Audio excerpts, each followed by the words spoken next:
Lecture 15, Post-War Adjustment, the Truman Years. Alright.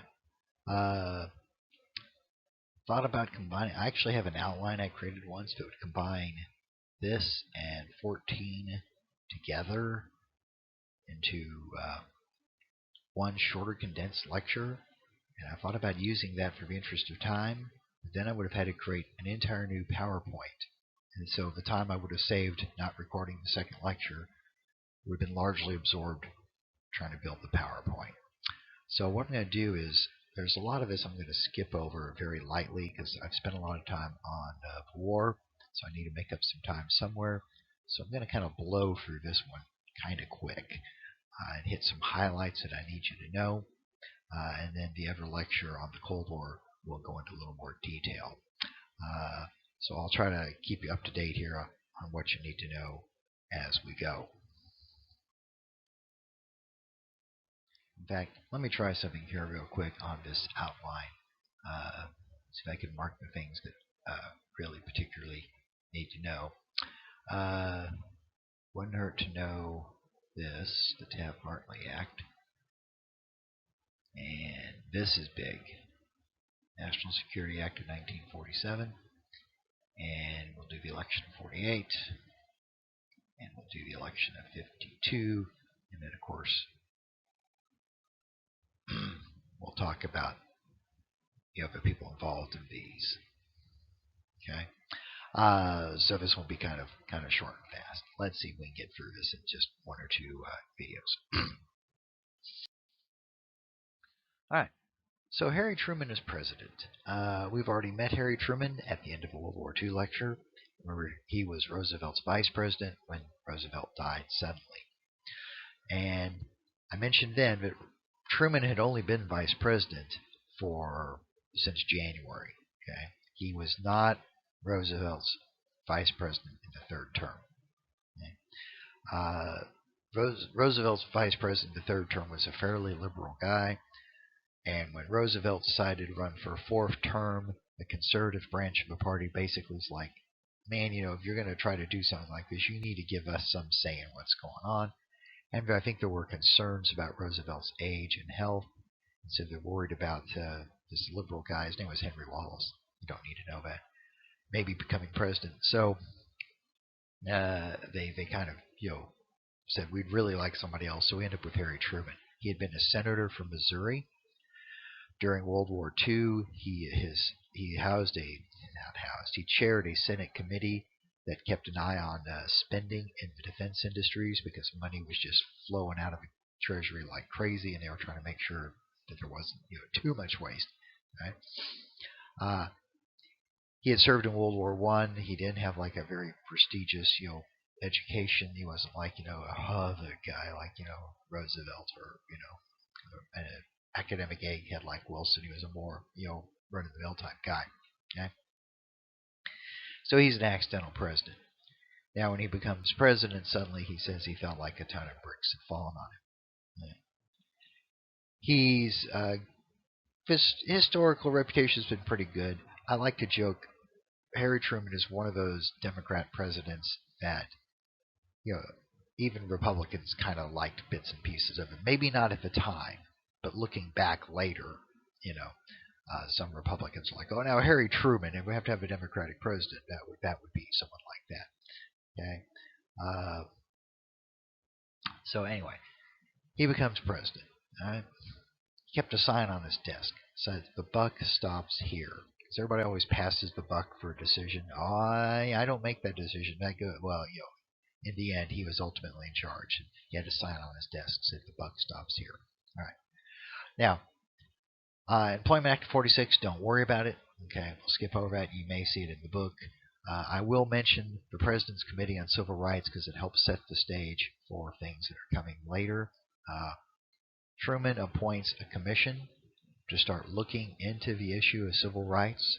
Okay? Not a lot's happening right at this point, but one of the things that came out of World War II is we were fighting the Nazis partially on their rather extreme racial policies, and then we look at that and say, well, gosh, maybe there's a few skeletons in our closet too. So Truman doesn't immediately go out and try to like reinvent the world, but he does start a committee to start looking into the situation, see just where we stand. Okay, so the first step sometimes is just to figure out where you stand, and so it shows the president is looking towards this kind of issue. Okay? Domestic problems 45, 46. The big thing we're worried about is reconversion. We had basically full employment during the war, but we had been in a depression before the war, and there's concerns that with the massive spending on defense being halted, will we slip back into a Great Depression? And can we convert these war industries back into we start making cars again instead of jeeps and trucks and tanks? All right? What about all these people who are going to be laid off? So there's worries about that. Don't worry about inflation. Won't bother with that. But just suffice to say, alternate is not a problem. Think about it. We had a Great Depression all through the 1930s. Okay, a lot of people were unemployed or underemployed and were limited in what they could buy. Then in the 1940s, during World War II, everyone's got a job. You got plenty of money, but you can't buy anything. Cars aren't being made. Okay, things are rationed. So basically, people save up a lot of money. What happens is after World War II, Americans kind of go on a buying spree. Okay, wow, I can finally replace that 1932 Ford. Okay, and so we don't. Turns out the economy is fine. Okay, don't worry about inflation. There's a few labor strikes because there weren't a lot of strikes during World War II. There were some, but they were really frowned upon and usually cracked down pretty quick. And so after the war, labor unions start trying to make up lost ground. So there are some strikes, but don't really worry about that so much. Okay, let's press forward. So let's jump to the next slide here. Okay, more striking. More striking. Okay. Now, Truman's got to deal with a Republican Congress during the 1946 midterms. The Republicans managed to get control of Congress. I don't remember if they got both houses or one. That's not really important now. They can kind of set some of the agenda. Someone you might want to know is Robert A. Taft. He's a big conservative Republican at the time. He is related to President Taft. I don't remember if he's the son or if the grandson, but he is part of the Taft family. One of the things he's noted for is helping pass the TaftHartley Act, the right to work laws. Okay. This is like the flip side of the National Labor Relations Act, the Wagner Act, which made Democrats very popular with unions. The Taft-Hartley Act makes Republicans unpopular with unions. Okay. The book goes into some details on it. Basically, I'm daft about Taft. He runs for president a few times. Fight the slave labor law. Basically, what the Taft-Hartley Act says is there's lots in it, I'm sure, but one of the things it does is allow states to become right-to-work states. And if you're a right-to-work state, basically it means that you can't be forced to join a union to work in a particular business. Okay?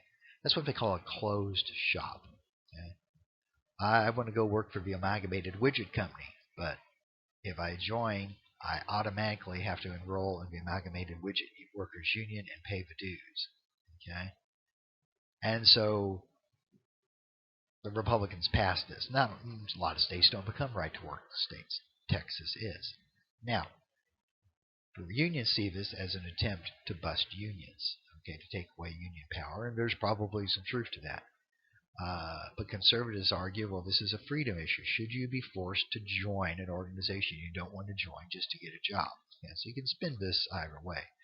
This is one reason why unions traditionally don't support Republicans. Okay?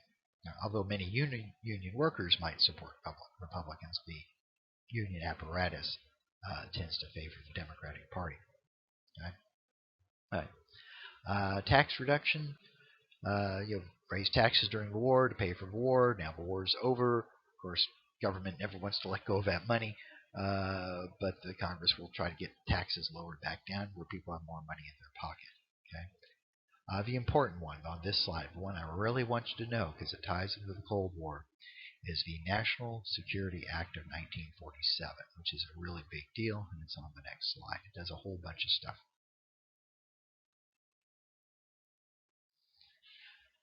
Okay, so don't worry about the caption here. They tell us don't put big long captions on PowerPoints, and then the guy did on this one. I mean, if you want to read it, you can. Some of it you can't. But basically, the National Security Act is a complete revamping of our defense apparatus. Okay, it creates the Department of Defense. Now, before this, we had the War Department and the Navy Department. Okay. But now you actually have a Defense Department headed by a cabinet member. Okay, well, of course, the Secretary of War had been a member of the cabinet since back in Washington's day. But now we have a Defense Department, and then they have like a Secretary of the Navy and a Secretary of the Army who report to the Secretary of Defense, etc. Don't worry about that so much. But it's so it's kind of reshuffling the way we organize defense apparatus. Now there's some other pieces of this too. It creates a new military service branch. It creates the United States Air Force. Okay, so during World War II, and since the founding of the nation, basically, there's really only two branches of military. There's the Army, and there's the Navy. What about the Marine Corps, you say? Well, the Marine Corps is actually part of the Navy. They don't like to admit it, but they are. Right? So during World War II, we had the United States Army Air Force. Okay? So the Army Air Force was technically under control of the Army. Now, they were kind of semi-autonomous. I like to compare them to the Marines in the Navy. I mean, they're part of the Marines are part of the Navy, but they do a lot. They have a lot of their own control. The Army Air Force was pretty much doing its own thing, but they were still tied in with the Army. Okay, the National Security Act of '47. Okay, creates the United States Air Force. So we now have three branches of the military: Army, Navy, and Air Force. Okay. All right. What else does it do? Oh, as it says on the slide here, it permanently creates the Joint Chiefs of Staff. Now, the Joint Chiefs of Staff had been operating during World War II to help control things, but this actually makes it like a permanent body. So, Joint Chiefs of Staff is a member from like the Army, the Navy, and the Air Force. And then there's a chairman, and the chairman slot rotates between the services. Okay, and so these are the key military planners who try to coordinate some activity between the different branches. So if a president decides he wants to destroy, say, Paraguay, he calls up the Joint Chiefs of Staff. They come over, they get some coffee and donuts, and they sit down and work out how this would happen. Okay, so the Joint Chiefs of Staff is established as a permanent body. Okay? And then another thing.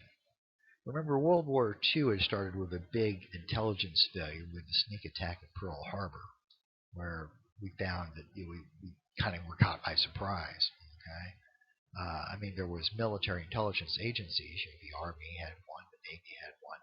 Maybe what we need is a dedicated intelligence agency that just tries to find out data about possible opponents, right? So the National Security Act of '47 creates the Central Intelligence Agency, the CIA, which is the nation's basically spy organization, which we still have today. So this is a very important law, okay?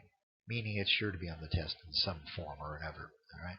So recap: creates the Air Force, creates the Department of Defense, creates the Joint Chiefs of Staff, and establishes the Central Intelligence Agency. Probably does a lot more than that too, but those are the key takeaways here. And so we'll stop with this slide because we're coming up on the time limit, and we'll push through the second half of the lecture here in a second video.